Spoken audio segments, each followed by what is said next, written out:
Hello po, magandang hapon. Ayan, update po tayo sa Bacoor project namin.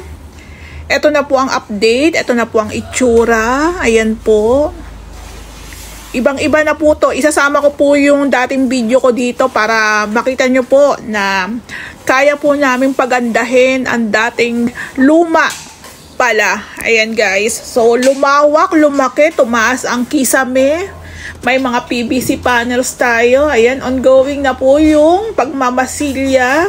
Yung 2 kwarto meron na po yung pintura pero first coating pa lang. So, ayan guys, meron na rin tayo mga nilagay na pin lights. Pero pagdating po sa mga center lights, si Lamam na po ang bahalang pumili at bumili. Ayan, so dito po sa room, ito po yung center light. Ayan po. So, si Lamam po ang bumili niyan. So, pwede po natin yan i-testing kung gumagana. Ang pagkakaalam ko po, tricolor po ito. Ayan po.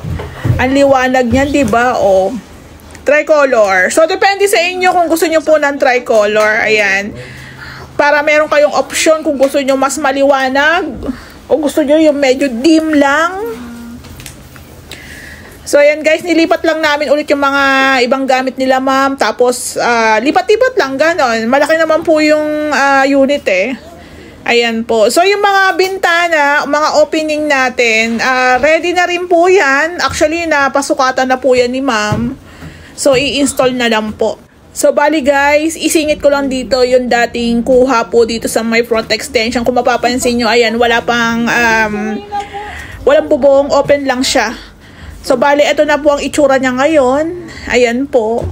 So, meron pong part ng bahay na hindi po tinanggal. Tapos, ayan na po, meron tayong roofing, meron na po tayong kisame. Metal spandrel din po yung gusto ng may-ari. Ayan, light brown po yan.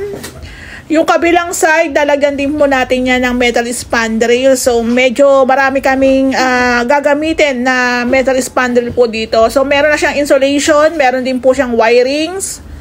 So, baka po bukas matapos na rin po yung paglalagay ng metal spandrel. Ayan, no? So, may mga abang po tayo dyan ng, para po sa ating gutter. Ayan, lalagyan na lang po ng PVC. So, ang ganda na. Wala pa pero ang ganda na, di ba? Ayan, no? So, ang hindi na lang po namin nagagawa dito, yung gate. Babaguhin po yung gate tsaka yung fence. Yung grills, I mean, yung pinaka-grills, babaguhin din po yan. So, meron naman ang design. Waiting lang po kami sa gagamitin naming materyales. Baka po bukas pa siya i-deliver o Tuesday. Ayan. So, dito, natanggal na yung plant box. Kasi po, dito po sa may front extension, lahat po yan ita-tiles. So, 40 by 40 na lang po yung aming napiling tiles, yung gusto ni ma'am na kulay. Kaso yun nga ma'am, sad to say, wala po yung porcelain talaga. Pagdating po talaga sa mga 40 by 40 na medyo magaspang, kadalasan ceramic po siya. Ayan. So matibay naman yun ma'am, no worries, kasi yun din naman talaga ang parang pinaka-standard na ginagamit namin. So dito, kitang-kita talaga sa labas pa lang. Kung ako yung kapitbahay, kahit hindi na ako pumasok kasi ang laki ng bintana, kitang-kita rin po yung pinaka-bahay, pinaka-loob. So, pasensya na po talagang makalat kasi dito po is may kasamang repair. So, may mga binaklas kami na yung iba po hinahakot-hakot pa.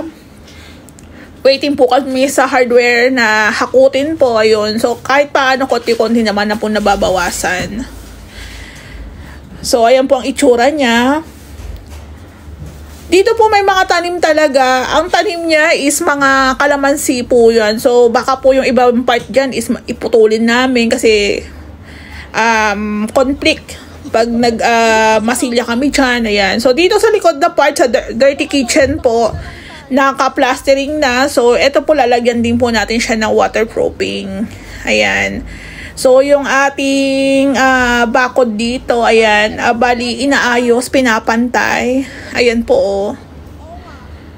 Ayan siya. So, nagdagdag po kami ng semento dyan para ma-finish din po siya. Tapos, maglalagay pa tayo ng pinaka-grills. Ayan. So, gagamit din po kami ng WPC dyan. Abangan nyo. First time po namin gumamit sa fence. Solid planks po yun.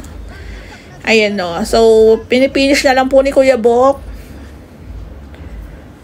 So, yung mga cemento works namin dito, mga plastering, halos patapos na. Ayan, yan na lang naman na part na yan. So, yung mga halaman, matatamaan. So, yung grills niya, ayan po, nasa baba, tinanggal po yan. So, papalitan po natin ng bago. So, bagong design. Ayan po. Pati yung gate.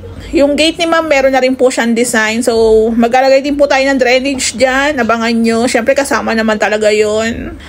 I-share ko rin po pala ang may-ari po neto abroad. So, chat-chat lang po kami. I mean, cash pala sa kanila kasi, ayun, na-ready naman na po yun. So, marami pa kaming tatanggalin ng mga kalat-kalat. So, abangan natin yung updates neto. Nakaka-excite. Ang ganda, ang laki. So, magkakaroon din po kayo ng ideas na, ayun, kaya po namin pagandahin yung niluma na ng panahon.